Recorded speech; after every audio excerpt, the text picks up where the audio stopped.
My wife had our 7-month-old daughter kicked out of daycare, and every single bit of it was her own fault. She filed a false complaint. She sent a hostile text. She targeted a dedicated daycare worker who had done nothing wrong except exist as someone different from who she had imagined him to be. And when the daycare made their decision, the only decision they could have made, she stood there as if justice had somehow been done incorrectly, as if consequences were optional when they fell on her. Let me tell you how that worked out. Because in the end, karma did not arrive like a thunderclap. It didn't come in the form of some dramatic, public confrontation.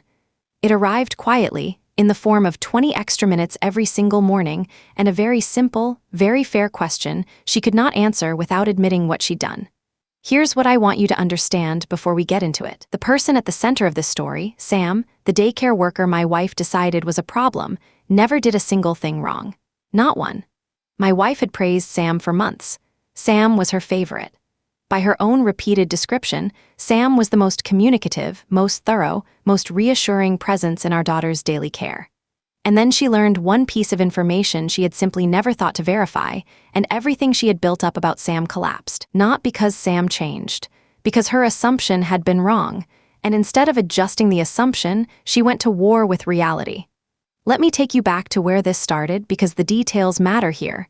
They matter a lot. To understand what happened, you have to understand what we had and what we stood to lose. My wife and I had our first child 7 months before any of this went down. A daughter. We named her Kelly. And if you have ever had a kid, you know what those first few months look like: the sleep deprivation, the learning curve, the constant low-level anxiety of being responsible for a tiny human who cannot tell you what she needs. We both went back to work when Kelly was around 4 months old. Not because we were ready. Because we had bills to pay and life does not pause for the decisions you would rather not make. We found a daycare close to our house, and from the very first week, we felt like we had gotten lucky. This was not one of those places where you drop your kid off and hold your breath for 8 hours hoping for the best. This place communicated constantly. They used a dedicated app that sent updates throughout the day: what Kelly ate, when she slept, diaper changes, tummy time, which provider was handling which task. Every update was logged with the provider's name attached, so you always knew exactly who was with your child. For new parents, that level of visibility is worth everything. It is the difference between staring at your phone all morning in a low-grade panic and actually being able to focus on your job. One name showed up in those updates more than any other: Sam. Sam sent updates the way a reporter files a story: detailed, timely, consistent. Not just Kelly had a bottle, but context. How she was responding, what she seemed to enjoy, small observations about her development that made you feel like someone was genuinely paying attention. My wife read these updates every single day and talked about Sam the way you talk about a doctor you trust completely. With relief, with gratitude, with the particular warmth you feel towards someone you have handed something precious.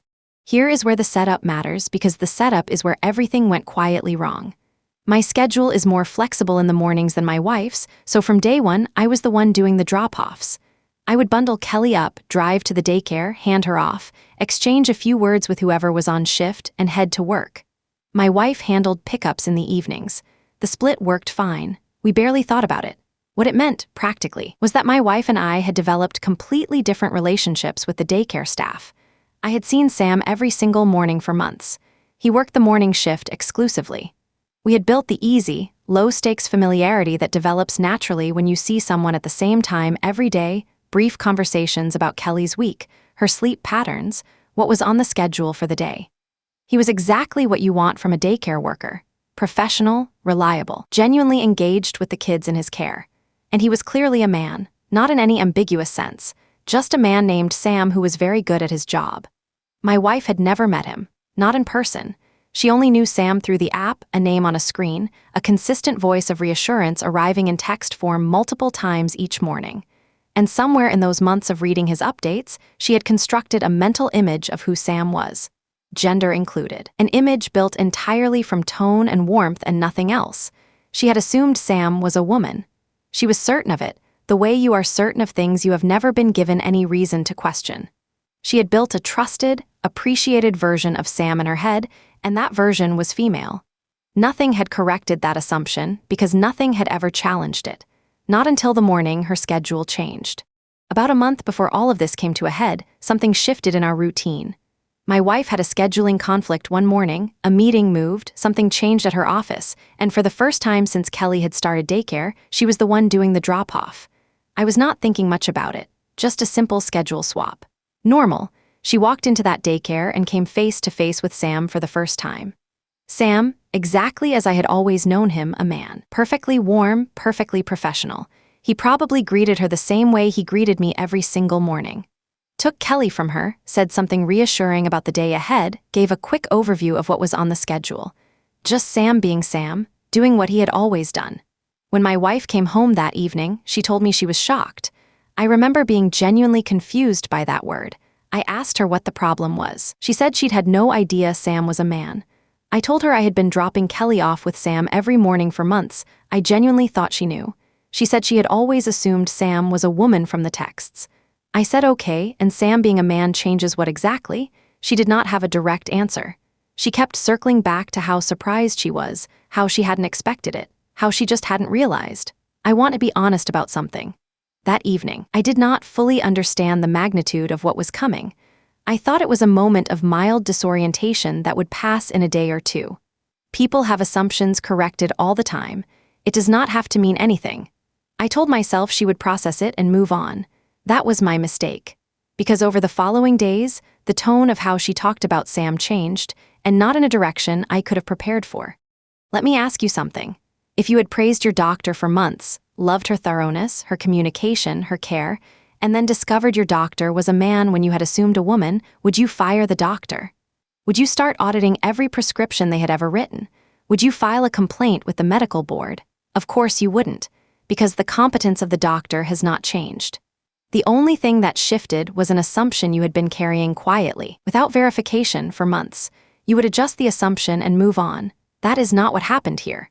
Within a week of that morning, my wife's entire relationship with Sam's updates changed. The warmth was completely gone. She began reading them the way someone reads a document they are looking for errors in, scanning, searching, dissatisfied. She picked them apart at the dinner table. He did not mention how long Kelly napped. That feeding update seemed vague. I would check the app myself. The updates were fine, better than fine. He was still sending 10 or 12 each morning, same as always, same level of detail, same care. I kept telling her to stop. I told her she was projecting something onto Sam that had nothing to do with his actual performance. She pushed back every time, said she was being a protective mother, said she had every right to scrutinize the people in her daughter's life. And here is the frustrating part. You cannot argue with that framing on its face. Parents have every right to pay attention, but there is a difference between vigilance and bias, and what she was doing was not vigilance. It was a search for something that was not there. And the thing about that kind of search is that you usually find a way to manufacture what you are looking for if you are patient enough. 2 weeks after my wife first met Sam, she filed a formal complaint against him with the daycare. I cannot stress enough how completely unfounded this was. The complaint was simple. Sam was not providing adequate text message updates. He had allegedly gone silent during his shift, leaving us without sufficient information about Kelly's care. On the morning she made this claim, Sam had sent 10 updates before noon. 10. I pulled up the app and counted them myself. Every feeding, every diaper change, every activity documented, time-stamped, detailed. I showed her this. She waved it off. Said she did not feel the information was sufficient. Said there was something about the tone that bothered her. That she just had a feeling something was not right, not evidence, not a documented incident. A feeling. The daycare reviewed the complaint. They walked her through the app records the same way I had. They confirmed Sam had been communicating at his normal frequency. The complaint was closed. No basis. No action taken. I genuinely believed that was going to be a turning point. That being confronted with actual records, not just my word for it, but the daycare's professional review, would bring her back down to earth. I wanted to believe that the discomfort of being proven wrong would be enough to make her stop and reflect, that she would recognize what the complaint had really been about and quietly let it go. I was wrong. What happened instead was something I have seen before in people who are too far down a road to turn back without losing face. She did not retreat. She doubled down. The rejected complaint did not feel like a correction to her. It felt like a challenge. And a week later, she typed something into that daycare app that I am genuinely embarrassed about to this day. A message she cannot take back, one that changed everything. The text my wife sent Sam was not a professional inquiry. It was not a concern raised in good faith. It was a message designed to make him feel small, to signal disrespect, to imply incompetence, to make clear she saw him as lesser and was watching him with open suspicion. It stopped short of an explicit insult by the narrowest possible margin. The kind of message you read once and understand completely. The intent was transparent, and because this was a documented professional platform, everyone at that daycare could read it. Every word. In full context. Right next to the formal complaint that had been filed and dismissed 2 weeks earlier. We got a call asking us to come in. I knew before we sat down what was likely to happen. I knew because the sequence was clear and the daycare had no other reasonable option. We took our seats across from the management team and listened to them be extraordinarily professional about a situation that required very little professionalism to explain. They told us their staff are the foundation of what they do. That a safe, functioning daycare requires that employees be treated with basic dignity. That they had reviewed the full record, the complaint, the dismissal, the text, and had reached a decision. Kelly was no longer welcome at their facility. Not a warning, not a conditional arrangement, not an invitation to discuss what needed to change. A decision, final. The kind institutions make when they have already deliberated and are simply delivering the outcome. I did not say much in that room. There was not much to say. They were right. I knew they were right. My wife stared at the table. I do not know exactly what she was feeling in that moment. Guilt, humiliation, deflection, some combination. But the silence in the car on the way home was the longest silence I have sat in for a very long time. If you have ever had to find childcare for an infant in a hurry, you know it is one of the more stressful practical exercises a new parent can face. Good daycares have wait lists. They fill months in advance. You cannot simply walk in somewhere with a 7-month-old and expect to find quality on short notice without making trade-offs. We had been lucky to get Kelly into the first place. And now we had burned that completely, not because Kelly had done anything, not because the daycare had failed us, but because my wife had decided a good employee was a problem that needed solving. We found a new place within a few days. It is a perfectly adequate facility. Kelly is adjusting. The staff seem competent. I have no serious complaints about the quality of care there. In terms of Kelly's well-being, we are going to be fine. But here is the thing I had to sit down with my wife and explain with the kind of calm, deliberate clarity that follows a decision I have already made and am not reopening for debate. The new daycare is on the opposite side of town from my workplace. Drop-off there adds 45 minutes to my morning. 45 minutes one way every day on top of an already full commute. For my wife, the new daycare is about 20 minutes out of her way. An inconvenience, I acknowledge that, but not even close to the same magnitude. Under our previous arrangement, I did the drop-offs because my schedule accommodated the geography. The geography has now changed. And the reason the geography changed is not random, not circumstantial, not something that happened to us. It is a direct and traceable consequence of choices my wife made over the course of several weeks after I explicitly, repeatedly, and calmly asked her to stop. So I told her what needed to be said. She would be doing the drop-offs from now on, every morning, because this was her fault, all of it. She did not take it well. I want to say that plainly because I think people sometimes imagine these kinds of confrontations end in a clean admission, a moment where someone says the words you've been waiting to hear, acknowledges what they did, and agrees to carry the consequence. That is not what happened. What happened was an argument. She told me I was being unfair. She told me that changing her morning schedule was too much to ask, that she had a routine, a commute, professional commitments, and that adding 20 minutes to her day was not something she could simply absorb without disruption. 20 minutes. She held the line at 20 minutes. I was looking at 45, every single day. Because of choices she made after I told her more than once, looking her in the eye, that she was going to create a problem where there wasn't one. I hadn't been passive in this. I had watched the pattern develop in real time, raised it directly, and been over it in every single time. The scrutiny, the formal complaint, the hostile text. None of those were accidents. None of them were moments of poor judgment in the heat of something. They were deliberate, sequential decisions made over the course of weeks by someone who had convinced herself she was protecting her child. So I laid it out. You caused this. The false complaint. The hostile text. The meeting where we sat across from management and were told our daughter was not welcome back. You did that. I did not do that. And I am not going to add 45 minutes to my commute every morning so that you can preserve a schedule your own behavior made impossible to maintain. Do you want to know what fairness looks like in this situation? It looks like the person who created the problem carrying the cost of it. That is not cruelty. That is the most basic form of accountability there is. She told me I was not being reasonable. That was the word she chose. Reasonable. I have had a few days now to sit with this whole thing, and I keep coming back to one image. Sam, sitting on the floor of that first daycare, doing his job, the job he has always done, the job my wife praised out loud every single day before she learned something about him that had no bearing whatsoever on his ability to do it. The job he will still be doing tomorrow morning, while other parents read his updates and feel exactly the way my wife used to feel before she decided he was a problem that needed solving. Nobody warned Sam this was coming. Nobody gave him the chance to prepare. He just showed up one morning and found himself the subject of a formal complaint he had not earned, followed by a hostile text he had not provoked, from a parent whose grievance traced back to an assumption she had made and then refused to correct. And through all of it, the complaint review, the management process, the final meeting, he kept doing his job.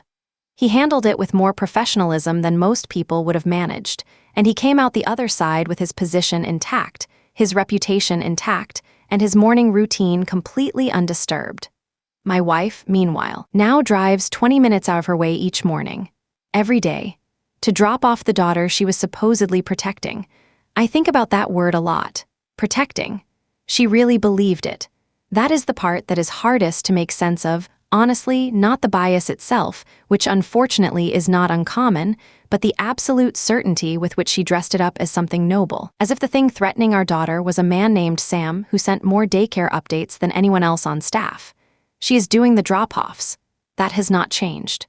We are working through the rest of this as a couple, and I believe we will get to the other side of it. But the only path through it is real accountability, not redistributing consequences because they are inconvenient, but sitting in what you created long enough to actually understand it. Here is the thing about karma that most people get wrong. They picture it as dramatic, as a crushing, cinematic comeuppance. The cheating boss who ends up begging for a reference. The lying colleague exposed in front of the entire room. The loud, public, unmistakable moment of reversal where everyone watching knows exactly what just happened and why. But most of the time, karma is quieter than that. It is 20 extra minutes added to your morning. It is an extra stop on a commute that used to go straight from your door to your desk. It is sitting behind the wheel every single morning, buckling a 7-month-old into a car seat, and knowing, at some level, even if you will never say it out loud, that you are there because of a choice you made.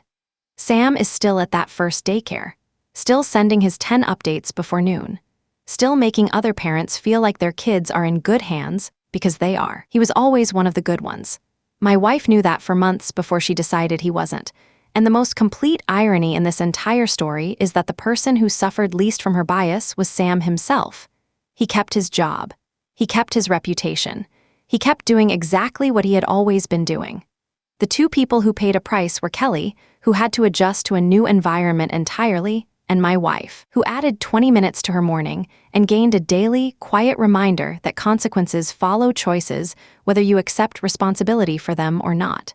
Sometimes karma does not burn the house down. Sometimes it just reroutes your GPS and makes you sit with the detour you chose. If this story resonated with you, if you have ever watched someone's choices circle back to them in a way that was this quietly, precisely just drop a like and subscribe to the channel. We share stories like this every single day. The universe keeps score, even when people are convinced no one is watching.